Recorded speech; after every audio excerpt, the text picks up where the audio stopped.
if you want to make any sort of change in your life, your external environment is really important. Would I have gotten sober if I lived in a house with 3 other drug addicts? Probably not. That's an extreme example, right? But you can take that principle and apply it all across your life to anything you want to do more of or less of. The general idea is if you want to do more of something, make it easier to do, and that's in your environment. And if you want to do less of it, make it harder to do. And so there's all these things that we can shape outside of us. The people 2, 1, 0. Hi, and welcome to Stellar Life Podcast. This is your host, Orion. Today I have with me Eric Zimmer. Eric Zimmer is the creator and the host of the One You Feed podcast, author, teacher, and behavior coach who offers wisdom and practical tools for living your best life. Having overcome addiction, he inspires others with his insights on habits and personal growth. In this episode, we dove into his miraculous story. We talked about success mindset, creating inner peace, and accessing your authentic self.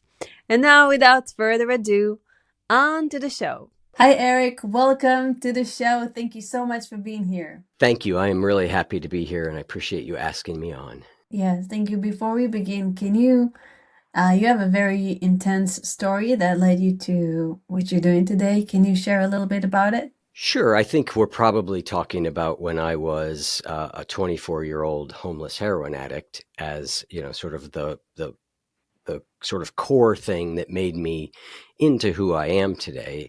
And at 24, I did get sober, and that influenced the way I looked at the whole world, right? And that has just continued to grow over the years. And in the intervening years, I got really interested in how I changed, but also how do other people change, and how do we maintain a good and useful attitude when life can sometimes be so difficult. And so that early sobriety, and I can go into as much detail there as you would like, led into sort of this overall curiosity that about a decade ago turned into the podcast that I do and the coaching work that I've done and the book that I'm writing and all of those things. Amazing. So what brought you to use heroin and become a homeless person?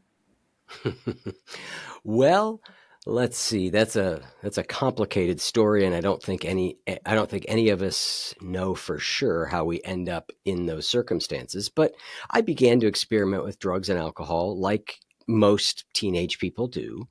And from the very beginning, I just responded differently to them. And what I mean by that is I used in weird patterns. Like we would get drunk one night, I would wake up the next morning, I would see a bottle of vodka there with still some vodka in it, and I would pour it into my orange juice and start drinking.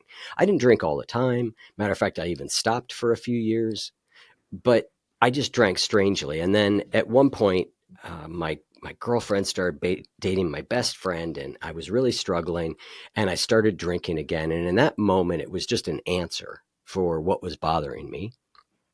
And from that moment on, it just sort of accelerated. Drinking led to smoking marijuana, led to LSD, dabbling in cocaine. And then I was in a band, and I would go to band practice, and the people in the band were somehow like more messed up than I was. And I was, taking a lot of things, and I found out they were using. Are you a singer? I'm a guitar player. Oh, you can be a singer, though. You have a beautiful voice. Well, you haven't heard me try and carry a tune. I have sung before. It is not something that comes naturally to me. The timbre of my voice might be nice, but my ability to hit the right notes is more questionable. But I did write songs and sing them. But mainly I would think of myself as a guitar player. And so I joined this band, and then I started using heroin, and it just all progressed, right? All of a sudden, I think the big difference for me between, say, heroin and alcohol was that heroin was illegal and it was a lot more expensive. So I started doing things to get it that were dangerous and criminal.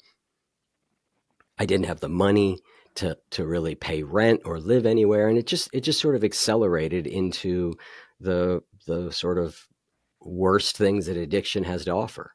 And so there are a lot of people that were in your situation and never survived more than a year or two even. What happened to you? What do you think was inside of you that helped you survive it, or was it a mentor? What was it? Well, I mean, it's a whole lot more dangerous to be a heroin addict today with the introduction of fentanyl into the world than it was, when I was doing it 30 years ago. Although it was still dangerous. I mean, I had friends overdose. I almost overdosed. I, if I knew why I was able to get sober and what it was that made me able to do it and makes some people not able to do it, then I would bottle it and I would be rich, right? I would be Jeff Bezos rich, because we don't know. We really just don't know. But what I can tell you, what I did is I went to I went into rehab. I went into a halfway house and I did 12-step programs, and I really, really applied myself to it. But I And have friends who did those same things, and they went back out and they're dead today. And I have, so I don't think we fully know. We know some of the answers, but there's some mystery about why some people are able to quote unquote get it and others can't. And I think there's a lot of variables in that. I could elaborate on that, but I think the most honest answer is I'm not sure. I understand. And if you did know, what was it? I think there were a few things. One, I took advantage of all the resources that were offered me for recovery. I think secondly, I had a certain amount of, the word we use today is privilege. Mm. Now, I don't mean privilege like I was really wealthy, because obviously I ended up homeless. So not that kind of privilege, but I had at least gone to a good high school, and I had jobs before, and I knew how to go into an interview and talk. Like I was in a position that I could move my life forward faster than a lot of people that I went through treatment with, who were less privileged, Mm. less able to, when they turned their life around, it wasn't suddenly like, an upper middle class life was waiting for them. And that's not what was there. And I was able to sort of get back there relatively quickly. And then there's some, I think we know that people who get sober do three sort of things that the 12-step programs talk about. Like they find some way to get honest with themselves. They become open-minded enough to try different things and listen to what people who are sober tell them. And they become willing to do whatever is asked in order to stay sober. And Mm. I think it became clear to me, I was able to see that I was either going to go to jail, because I had 50 years of jail sentences hanging over my head, Wow. or I was going to die. I weighed 100 pounds. I had hepatitis C. I somehow got the glimpse that, like, this is going to end in a really bad way really soon. And then once I got into recovery,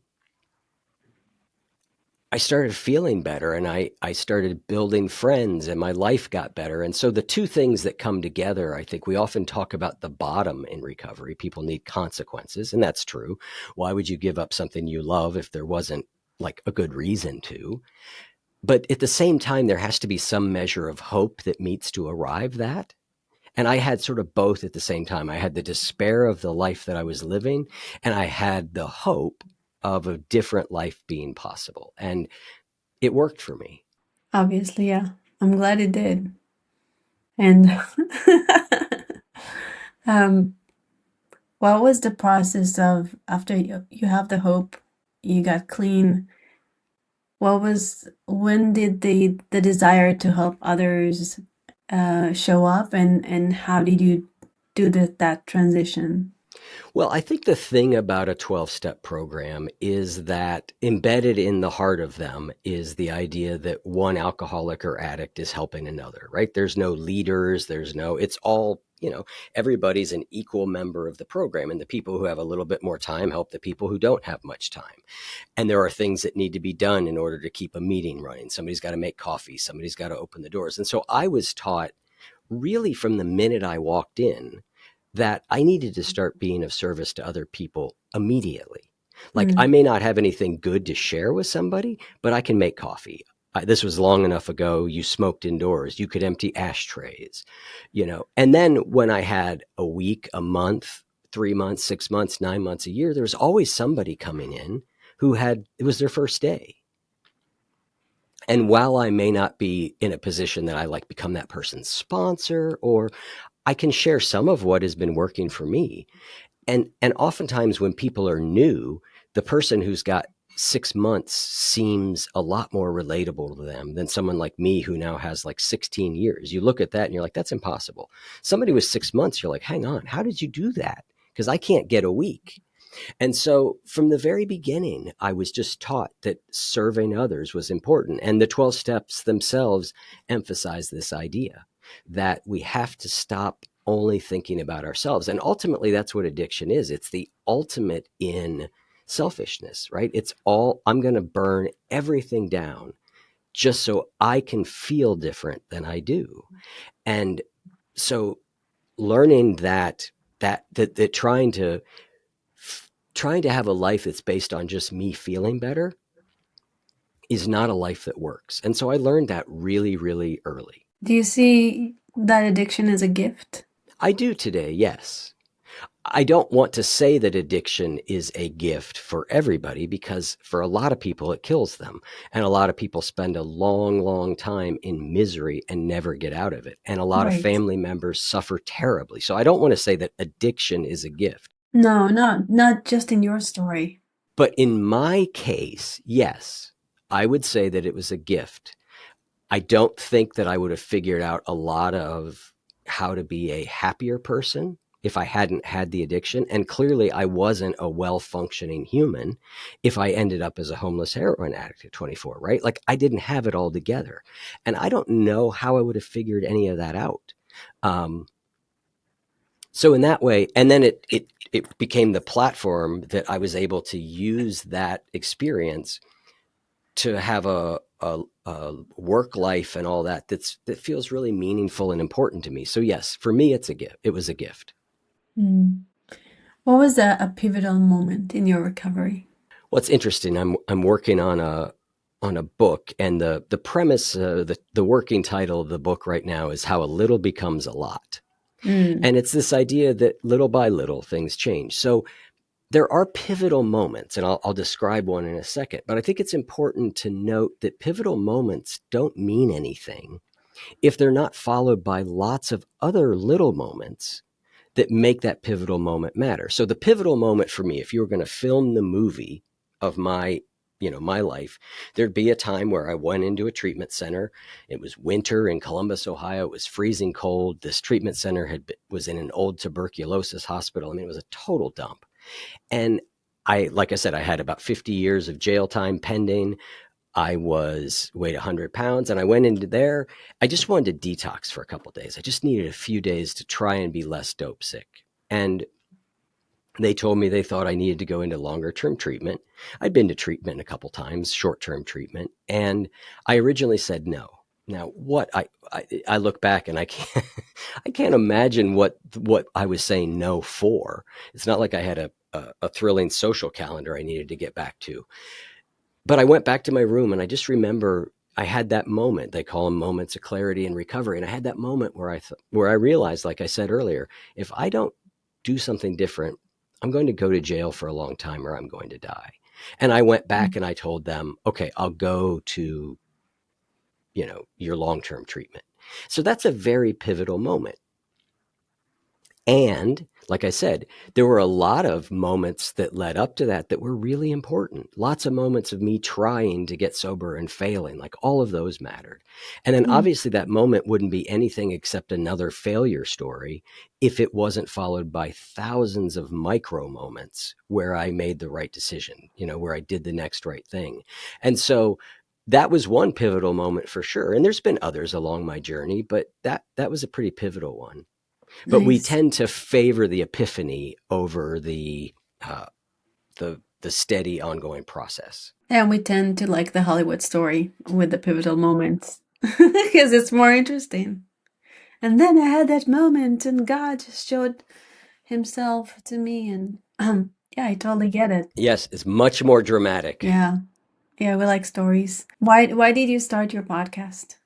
I started my podcast for a few different reasons. The first was when I got sober and started to sort of put my life back together, I ended up stumbling into the software business and working in several software startups. So I sort of had this bug for entrepreneurship. And I finally, about 15 years ago, launched a solar energy company. So it was my Wow. baby. And after 5 years, I shut it down because it failed. Well, good on you for trying. Yeah, yeah. I mean, I'm glad. I loved it. Um, so in that time, all of a sudden, this one thing was over, and I didn't really know what was next. I was doing consulting work, so I was working, but I just didn't have a little pet project thing going on.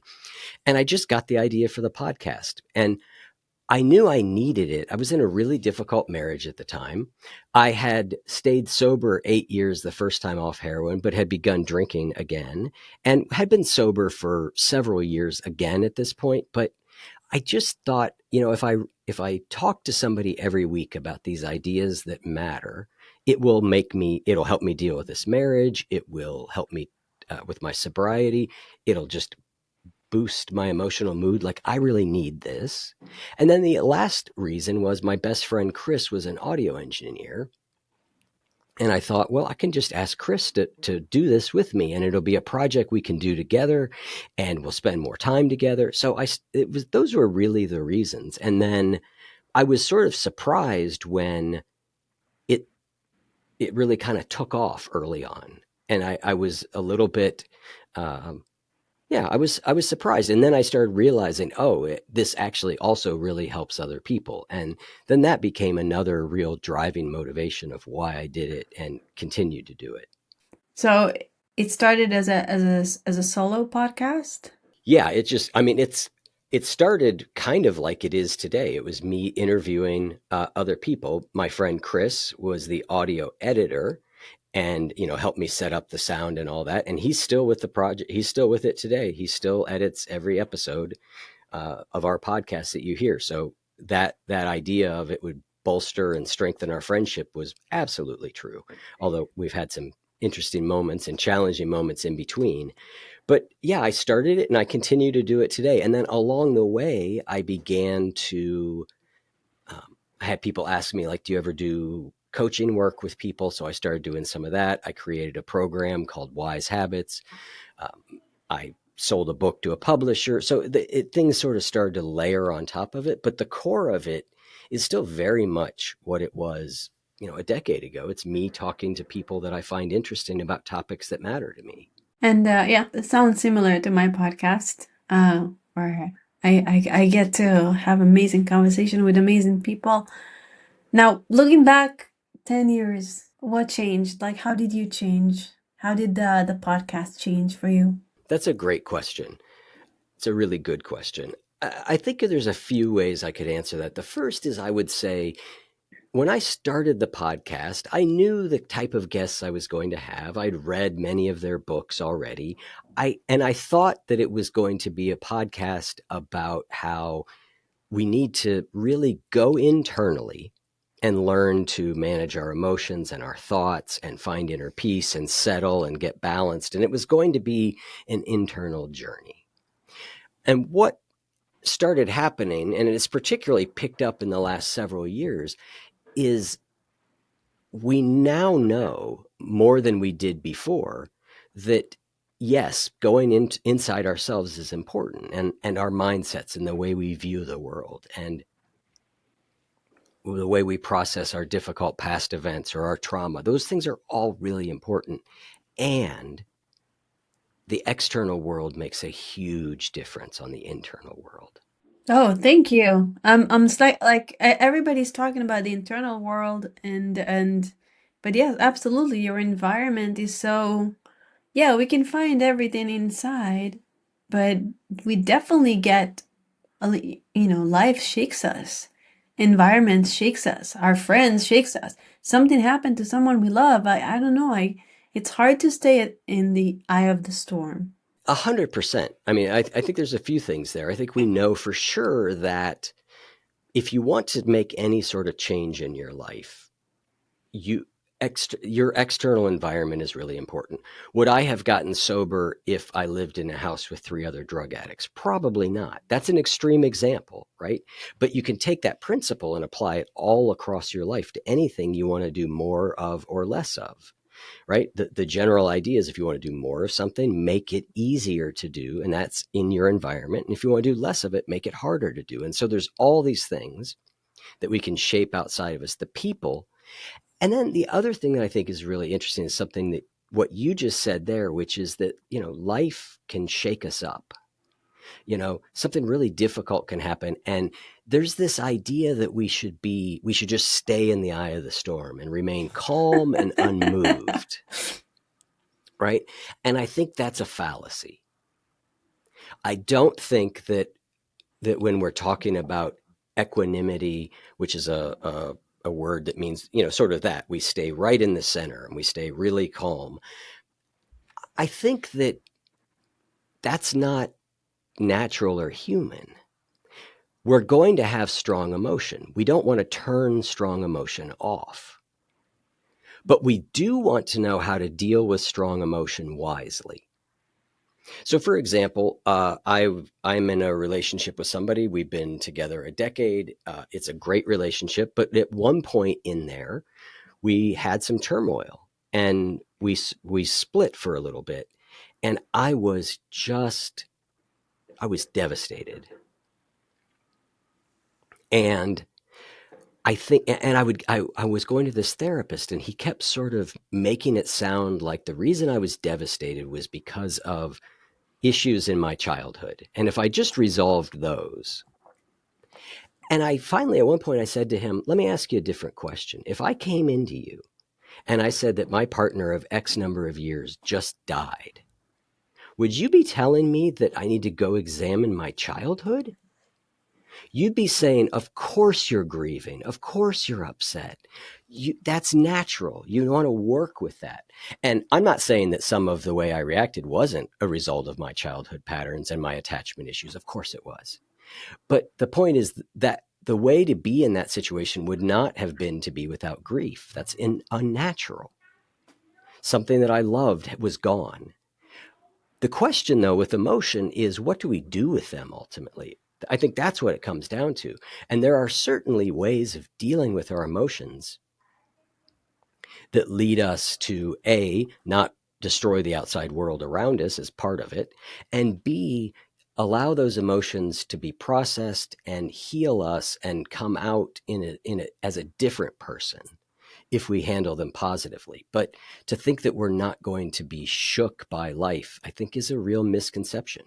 I agree with you. And I love what you told her because I had a grief expert on the show and she was actually explaining that a loss of a relationship feels exactly as if someone died in your life. Yeah, it often feels worse in my experience because when someone dies, there's a certain, not to be morbid, but there's a certain amount of clarity about it. Like, unless you killed them yourself, right? It's not your fault. But in a relationship, you don't know. What does this say about me? There's anger and there's a feelings of betrayal and there's feelings of self-doubt and insecurity and rejection. There's all this stuff in addition to the grief of a relationship ending. So in many ways, I think it's harder. I want to start talking about your program and habits and how did you even come up with that? Well, I said as I was sober, I started to get really interested in this question. Like, why am I sober and other people aren't? Why do I seem to be able to, work with my emotions skillfully and I know people who can't? So I got really interested in how people change. I also was really interested in an idea that I got as part of 12-step programs. When I was sober 8 years, I went back out and drank and smoked a lot of weed and ended up having to come back to the program. I didn't burn my life down in the same way, but I needed to come back. But when I came back, 12-step programs have a real emphasis on a higher power and God. And I realized that I didn't know what that meant for me. I had just been sort of pretending. So when I came back, I thought to myself, I need I recognize this idea that I need a higher power because obviously I can't stay sober on my own. And so what I realized was, for me, that there were certain principles, call them spiritual principles, call them wise principles, call them philosophical ideas, it doesn't matter. But there were certain principles that if I lived my life according to them, I would stay sober and I would be able to handle whatever came my way. So I had these two threads that were always in my mind as I was doing the podcast beginning. It was like, why do we change? How do we change? How do we build good and healthy habits? And then this principle view. And at a certain point I went, I wonder if the first, how we change, which is really the science of behavior change, and we know a lot about it, what if that was applied to these principles so that we actually became wiser, happier people? And so that for me was where the wise habit idea came together. We know the science of behavior change. We know principles that show up in nearly every philosophical, psychological, or spiritual tradition. There's a lot of commonality. So what if we put those two things together? Can you give me an example of how you merged ancient principles with science-based habits? Sure. So presence, being present, right? That's a pretty common thing that you'll hear from spiritual teachers, spiritual traditions. Psychology emphasizes it. Philosophy emphasizes it. So it's a common principle. If I want to experience my life, I have to be here for part of it. So presence. So there's the principle. The thing about it is, how do you do that? I mean, I'd heard that for decades. Ram Dass wrote a book, Be Here Now. Eckhart Tolle, The Power of Now. There's all these books, Be Here Now. But I would try and be present, and in 30 seconds, I'm lost again in my mind. So how do I do that? One of the ideas from behavior change science is that if you want to do something regularly, you have to remember to do it. And the other idea from behavior science is that retraining thought patterns takes a lot of time. So I want to be more present. So how do I do it? First, I need to remember to do it. I don't remember most of the time, right? I may think about it at night when I'm going to bed. I wish I was more present. I should be more present tomorrow. And then I don't think about it again. And then later I read a little blog article on presence and I go, geez, I should be present. But what if I got reminders to be present every day? What if I started doing things like every time I get in or out of my car, I am present? And so a way that worked for me was I had a job. And so I walked out to my car, got in it, drove to work, got out of my car, walked into the office, and then reversed that 5 days a week. And then probably got in my car a couple other times here and there. So I had at least 10, probably 15 opportunities a week that I could practice presence. So what I would do is I would simply, when I got out of the car, I would do a little exercise called grounding in your senses. It's, what are 5 things I can see right now? What are 5 things that I can hear? What are 5 things that I can feel in my body? And that little exercise is sticky enough that it gets me to stick around for longer than a second. I'm giving my brain a little bit of something to do that keeps it in the present. And as I do that 2-3 times a day, every day, 5 days a week, little by little, a little becomes a lot. And over a period of time, suddenly I am more present in more moments of my life. I've trained myself how to do it. And that's how real change happens. And so what we can take from behavior science at a base level is we need to be reminded to do things. And we need to do them a lot. Little by little, a little becomes a lot, right? That if we combine those two things and we stay focused on like, okay, I want to change. I want to be more patient. I want to be more present. I want to whatever it is, that we can actually really retrain how we view and see the world. That's the good news. You can do it. The bad news is it doesn't happen fast. It doesn't happen with an epiphany of reading a book. I mean, you might have an epiphany like, oh goodness, I want to be more like that. Or but you're not going to change because of that. And so there's an example. Thank you. What are some habits that you had to change lately? Lately, Yeah, lately. Do you have new ones that you're building, and how do you go about it? well, another really good question. What I have found is that there are core habits that are really important to my overall wellness. And and I mean by wellness I mean physically, but I also mean mentally and emotionally. And they're the sort of things that are extraordinarily obvious and we all hate to hear because we're like, I know I should do that and I'm not doing it. Like I had to exercise regularly. I have to eat well. I have to make sure I'm getting good sleep.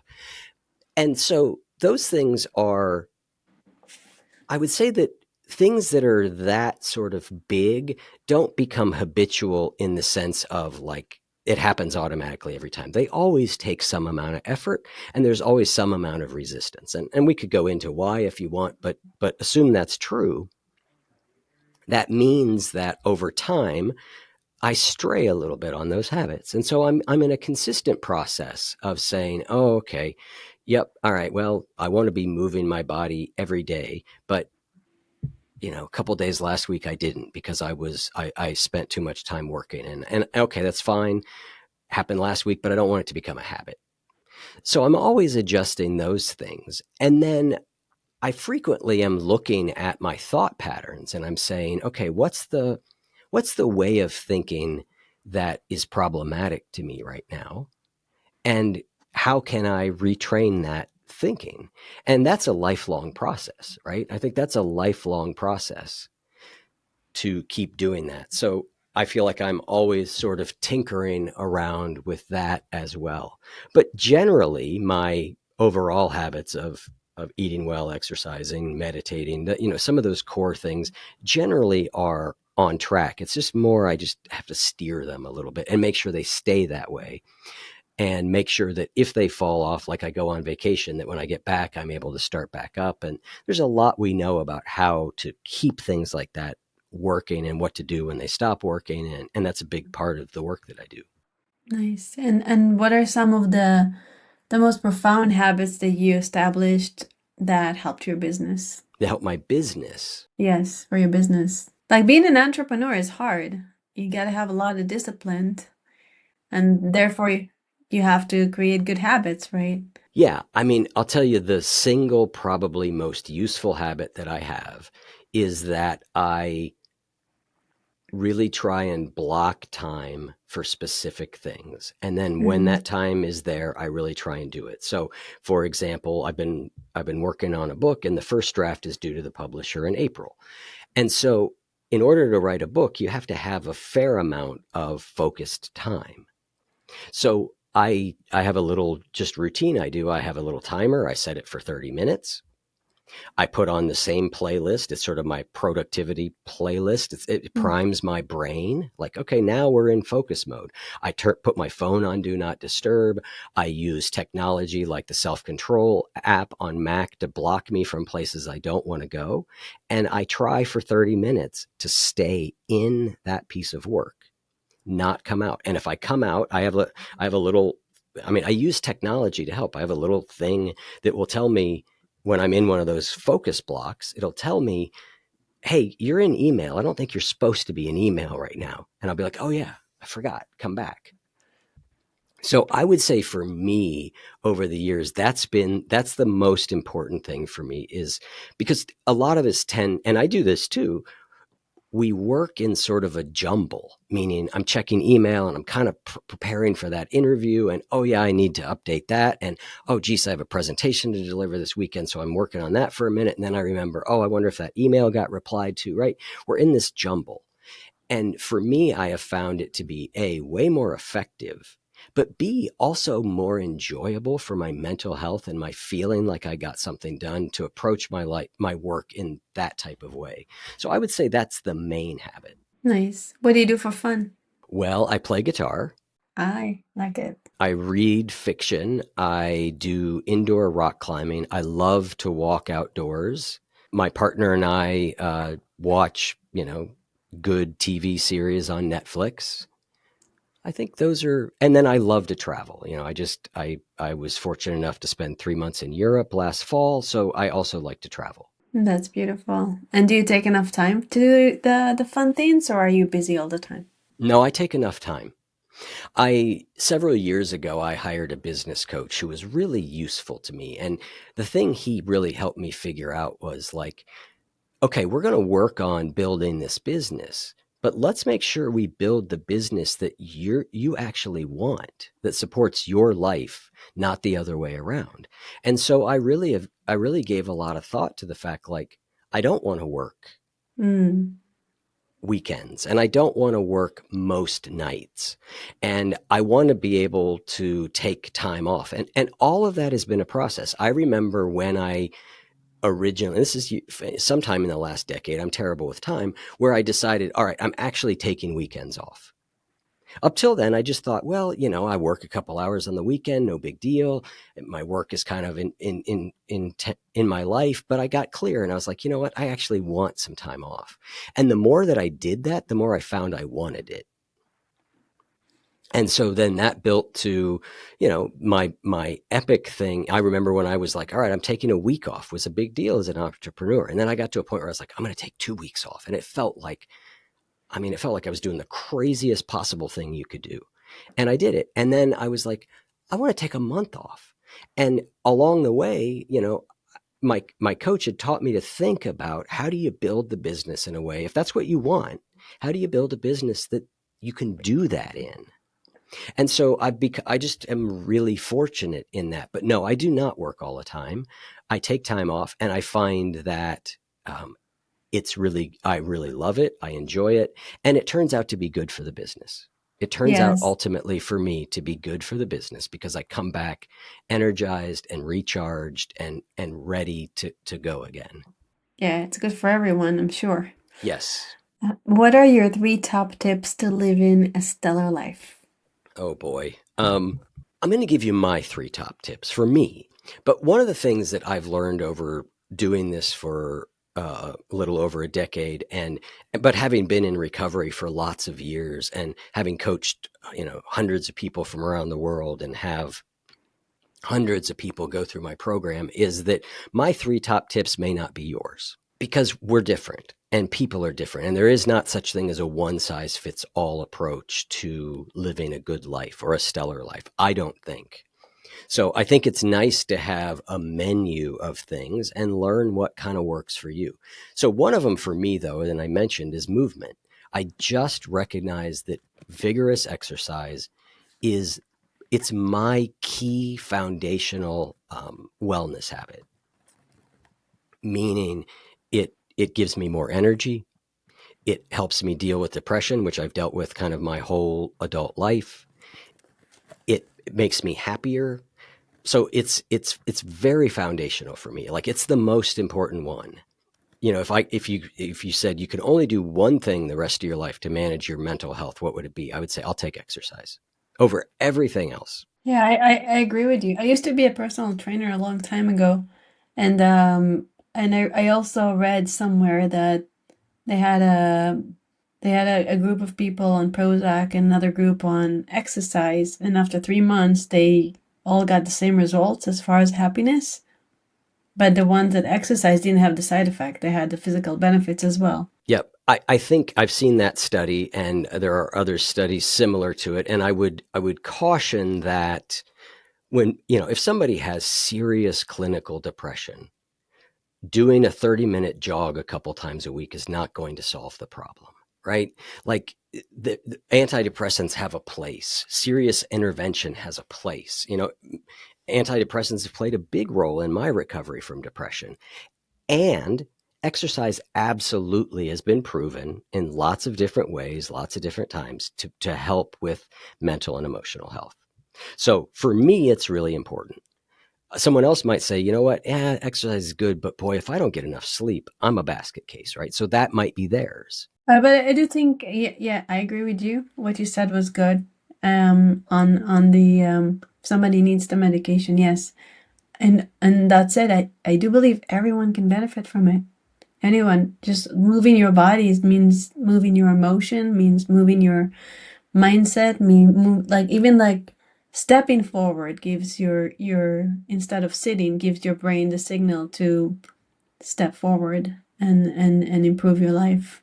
Yeah, you're right. One of my favorite phrases is depression hates a moving target. So that's just very simple for me. When I'm wrestling with a low mood, the answer for me is to move in some way, both move my thoughts around, but also move my body around. And I would say Right. that's tip number two. Tip number two is we have to become more aware of our thought patterns and what we're saying to ourselves. It's a curious phenomenon that we can be completely lost in thought and yet at the same time not know that we are. I wish I had a word to describe this experience, but I think we all recognize it, right? There's a level of meta awareness where I go, hang on. Oh, I'm really lost in repeating ruminating thoughts about what a bad person I am. Before that, I was lost in those thoughts. And so that ability to step out and recognize what's happening inside of us is critical. Any change you want to make to mental, emotional well being is going to start with recognizing what stories are going through your head. And so building that awareness and then recognizing that, I guess the last tip I would give is then recognizing that what's going on in our head isn't necessarily true. And a question that I use all the time, and I think you can use the principles I talked about earlier about like behavior change science, talking about cues to remind you, is to ask ourselves, what am I making this mean, and what else could it mean? Because so much of what's going on in our mind is our meaning making out of events that are happening. And when we really see how much we do that, and it's natural, it's normal, the brain does it, we then see like, oh, if I'm making that up, then I can choose a different, more useful interpretation. Yeah, I bet you're familiar with the work of Byron Katie Mm-hmm. Yeah. and the 5 questions. Always question your thoughts because they lie most of the time. Yeah, I think I love Byron Katie's work, but one of the things that, and I'm not going to say but, and because her work is very much like cognitive behavioral therapy, which has been around a long time. It's about questioning your thoughts, like you said, and recognizing what's an actual fact, what's an interpretation. Then, however, there's another element that I've often thought about it, because that model says thoughts cause emotions. And that's absolutely true. Thoughts can and do cause emotion on a regular basis. However, it can go the other way too. And this is an experience I can talk about. I wake up in the morning, and from within seconds of opening my eyes, there's a mood. There's an emotional flavor that's there. I haven't even had a conscious thought yet. There's an emotional flavor that's there. And then my thoughts take on that flavor. Like when I'm sick, my thoughts turn really dark. I mean, it just happens. I feel terrible. I know enough now to be like, don't, it, we are not, we do not need to go read a Camus novel, settle down. Like it's just because you're sick. So emotions cause thoughts. And then the last element that's in there is behavior. Behavior drives emotion and thought. So those three things, thought, emotion, and behavior, are like this little knot together. And sometimes we can change our thoughts and it loosens that knot up. But sometimes we have to change our behavior to work on that knot. Sometimes we need to process our emotions to work on that knot. So there's more than just the cognitive element to this. But it is always the place to start, I think, because we can catch ourselves saying really bad things that are not helpful to ourselves, right? And there's a phrase I love, which is extreme language causes extreme emotion. If I'm using extreme language in my head, I'm going to have a more extreme emotion around it. So when I find myself saying, my back is killing me, can I rephrase that? Is that really true? That's extreme language, which is causing me to react in a more extreme way. Yeah. I was first exposed to the power of the words when my mom gave me You Can Heal Your Life from Louise Hay when I was, I think, 17. And it actually really was profound for me. I got 2 books. One of them was Louise Hay, and the other one was The Power of Your Subconscious Mind. And those two books kind of stayed with me for life. What were some books that influenced you? The Way of the Peaceful Warrior by Dan Millman was really important to me, and the Tao Te Ching was really important to me. Those are two books I remember reading at 18 a lot. Now I was in the midst of, I was really kind of beginning my descent into addiction and alcoholism. So it's not like they prevented any of that, but they seeded something inside of me. That's what I was thinking, like the word seed, planting seeds in your mind that maybe were also aiding in the recovery. Oh, it's beautiful. Absolutely. And both of those really got to sort of a little bit of what we were talking about earlier when you were like, life shakes us.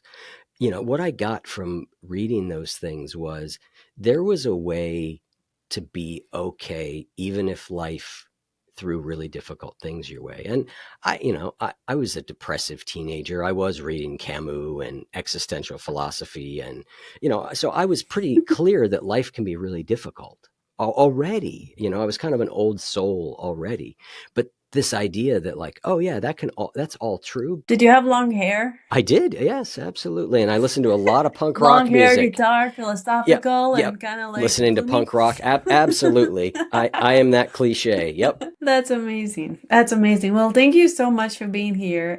Where can people find you, learn from you, listen to the podcast, all of that good stuff? If you go to oneyoufeed.net, that's oneyoufeed.net, you can find out everything about us. Or in whatever podcast player you're listening to this on, you can search for The One You Feed and you'll find us. Beautiful. Thank you so much. Really appreciated our time together. Thank you for being here and sharing your wisdom, and it was really great. Thank you. Thank you so much. I appreciate you having me on. Thank you. And thank you, listeners. Remember to improve your energy and mindset with exercise. Be more aware of your words. Watch the meaning you give your thoughts, and have a stellar life. This is Orion. Till next time.